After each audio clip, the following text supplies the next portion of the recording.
Assalamu alaikum students. Welcome to the Lahore Garrison Junior and Upper School and welcome to 9th biology class.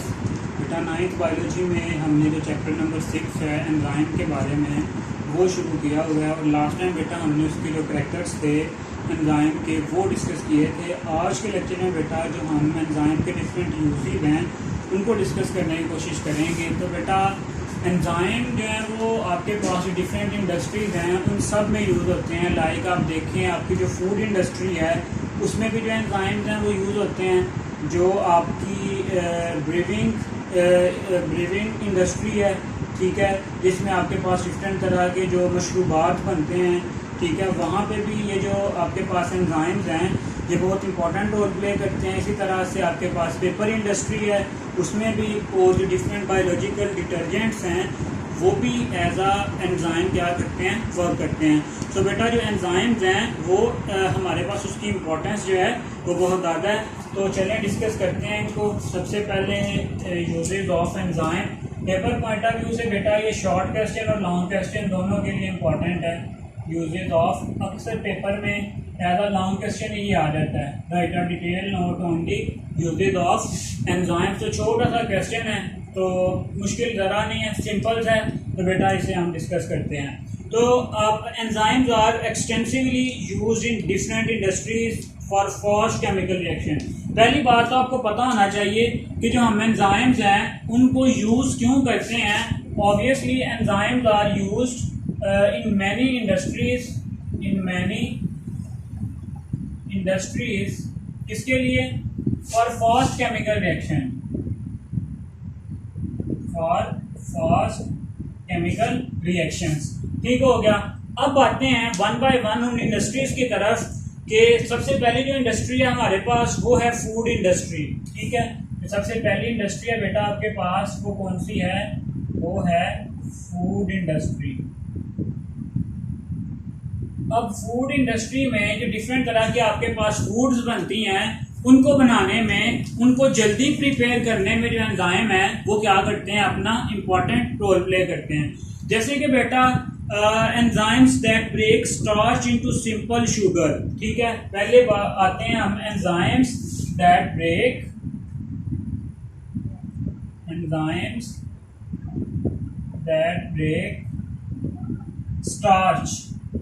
Starch बेटा आपके पास carbohydrate की एक form है, लेकिन ये बहुत कम्प्लेक्स और लॉन्ग कार्बोहाइड्रेट है। इसको enzyme that break the starch into simpler carbohydrates जो आपके पास क्या हैं, सिंपल शुगर तो आपके पास ग्लूकोज हो सकता है, ठीक है, जो सिंपलेस्ट है आपके पास, और used in the production of white bread. अब ये वाले जो एंजाइम्स हैं जो स्टार्च को ब्रेक करते हैं शुगर में, किस लिए यूज होते हैं? फॉर द प्रोडक्शन ऑफ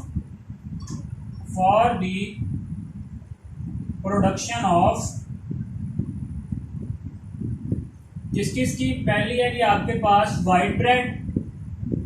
ठीक है, जो व्हाइट ब्रेड है बेटा उसको बनाने में ये जो एंजाइम्स हैं ये क्या करते हैं, अपना इंपॉर्टेंट रोल प्ले करते हैं। इसी तरह से बन्स, ठीक है, जो आपके पास बन्स हैं उनको बनाने में भी ये क्या करते हैं, अपना रोल प्ले करते हैं। चलें, तो आपके पास फूड इंडस्ट्री में कौन से एंजाइम ज्यादा इंपॉर्टेंट हैं? ऐसे एंजाइम्स जो स्टार्च जो कि कम्प्लेक्स या जो आप कह सकते हो जो लॉन्ग कार्बोहाइड्रेट है उसको सिंपलर शुगर में कन्वर्ट करते हैं। जो एंजाइम उनको हम यूज करते हैं कहाँ पे? For the production of white bread and the buns. ठीक है, इसी तरह से बेटा जो नेक्स्ट है आपके पास इंडस्ट्री वो है briefing industry.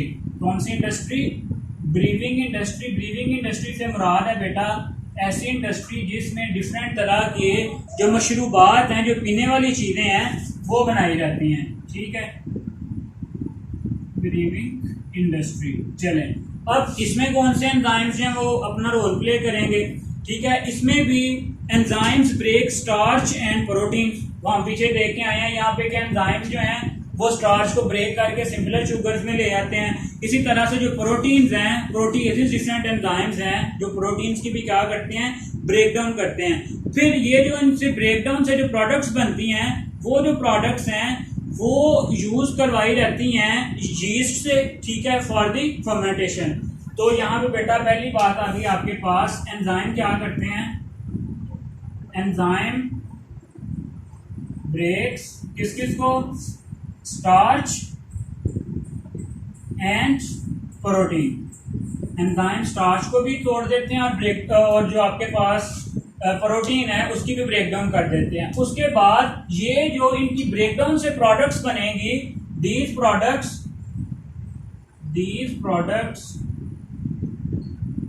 Are used by yeast. Yeast आपके पास बेटा एक फंगस है, माइक्रो ऑर्गेनिज्म है, यूज्ड बाय यीस्ट किस पर्पस के लिए, फॉर फर्मेंटेशन, फॉर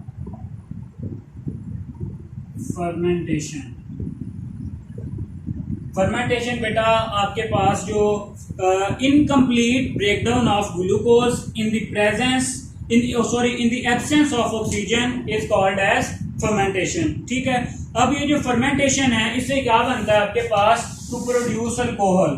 फर्मेंटेशन से क्या बनता है आपके पास, टू प्रोड्यूस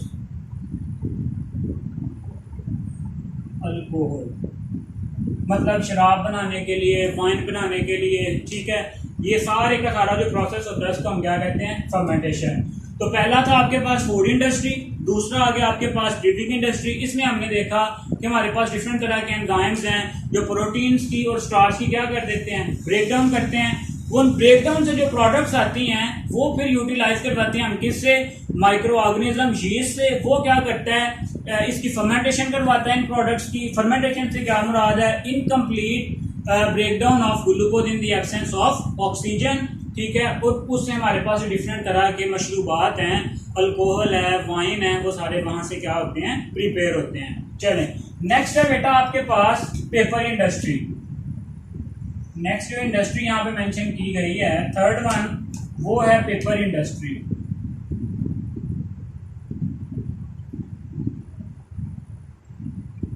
तो अगर हम पेपर इंडस्ट्री की बात करें तो पेपर इंडस्ट्री में जो एंजाइम्स हैं वो simply enzyme break starch to lower its viscosity, ठीक है, that aids in making paper. Enzymes breaks किसको, स्टार्च, स्टार्च क्या है, कार्बोहाइड्रेट है। Enzyme break the starch to reduce its viscosity. Viscosity क्या होती है बेटा, किसी भी चीज की आप कह सकते हो कि विस्कस होना, थिकनेस, किसी भी चीज की थिकनेस जो होगी उसकी एग्जांपल से बेटा आपको समझ आएगा कि जो आपके पास वाटर है उसकी थिकनेस क्या है, बिल्कुल कम है। उसके अगर हम इसके बारक्स देखें, आपके पास जो हनी है, जो शहद है, उसकी थिकनेस क्या है, ज्यादा है। तो शहद की विस्कोसिटी ज्यादा है और वाटर की विस्कोसिटी कम है। एंजाइम क्या करते हैं, स्टार्च की ब्रेकडाउन करते हैं और उसको लेस विस्कस फॉर्म में ले आते हैं। ठीक है, जो उसकी विस्कोसिटी है वो क्या हो जाती है, कम हो जाती है। जैसे ही जो उसकी विस्कोसिटी कम होती है वो फिर हम उसको यूज कर सकते हैं इन मेकिंग दी पेपर। ठीक है, एंड एड्स का मतलब होता है मदद करना, and aids in paper making. ठीक हो गया, आपके पास एंजाइम्स ने क्या किया, स्टार्च की ब्रेकडाउन की। जैसे ही ब्रेकडाउन की उसकी विस्कोसिटी कम हुई, जैसे ही उसकी विस्कोसिटी कम हुई हम उसको पेपर बनाने में भी क्या कर सकते हैं, यूज कर सकते हैं। ठीक है, जो नेक्स्ट है आपके पास बेटा वो है एप्लीकेशन नंबर 4 इसकी, वो क्या है, बायोलॉजिकल डिटर्जेंट्स। Biological detergents. अब जो एंजाइम्स हैं वो आपको पता है प्रोटीन्स के लिए और होंगे, लिपिड्स के लिए और होंगे, कार्बोहाइड्रेट्स के लिए और होंगे। ठीक है, तो जो प्रोटीएज एंजाइम्स हैं are used for the removal of protein stain from the clothes. ठीक है, प्रोटीएज याद रखना है बेटा, प्रोटीएज ऐसे एंजाइम्स हैं जो क्या करते हैं, प्रोटीन की ब्रेकडाउन करते हैं। ये यूज किए जाते हैं टू रिमूव प्रोटीन स्टेन्स कहाँ से? From the clothes. अब बेटा ये किस तरह से होता है? फॉर एग्जाम्पल कपड़ों पे को प्रोटीन का कोई दाग है, जैसे ही हम जो एंजाइम्स हैं जो उस प्रोटीन की डाइजेशन करेंगे वहां पे उसका कोई ड्रॉप डालेंगे एंजाइम का, तो क्या होगा? वो जो एंजाइम है वो वहां पे रिएक्ट करके जो प्रोटीन है उसकी क्या कर देगा? ब्रेक डाउन कर देगा। जैसे ही उसकी ब्रेक डाउन कर देगा उनमें जो फोर्सेज है वो क्या हो जाएंगी? बिल्कुल वीक हो जाएंगी और वो जो स्टेन है वो वहां से क्या हो जाएगा? रिमूव हो जाएगा। इसी तरह से amylase enzymes are used in dish washing to remove the resistant starch residues. Amylase बेटा कार्बोहाइड्रेट की डाइजेशन के लिए एक एंजाइम है एमाइलेज। यहाँ पे क्या उसका यूज मेंशन किया गया है? To remove the starch stain. To remove starch क्या आपके पास? कार्बोहाइड्रेट। तो कार्बोहाइड्रेट को रिमूव करने के लिए ये क्या होता है आपके पास? यूज होता है। तो बेटा ये चार आपके पास एप्लीकेशन हैं, ठीक है, यूजेस ऑफ एंजाइम के हवाले से इंपॉर्टेंट हैं, शॉर्ट के हवाले से भी और लॉन्ग के हवाले से भी। बिल्कुल सिंपल सा बेटा ये टॉपिक है, कोई मुश्किल नहीं है इसमें, दो दो लाइनें हैं, ठीक है। तो बेटा इस लेक्चर को, इस टॉपिक को आपने अच्छे से प्रिपेयर करना है। नेक्स्ट फिर इंशाल्लाह हम जो डिफरेंट फैक्टर्स हैं एंजाइम एक्टिविटी पे जो इफेक्ट करते हैं हम उनके बारे में डिस्कस करेंगे। तो बेटा तब तक के लिए अल्लाह हाफिज।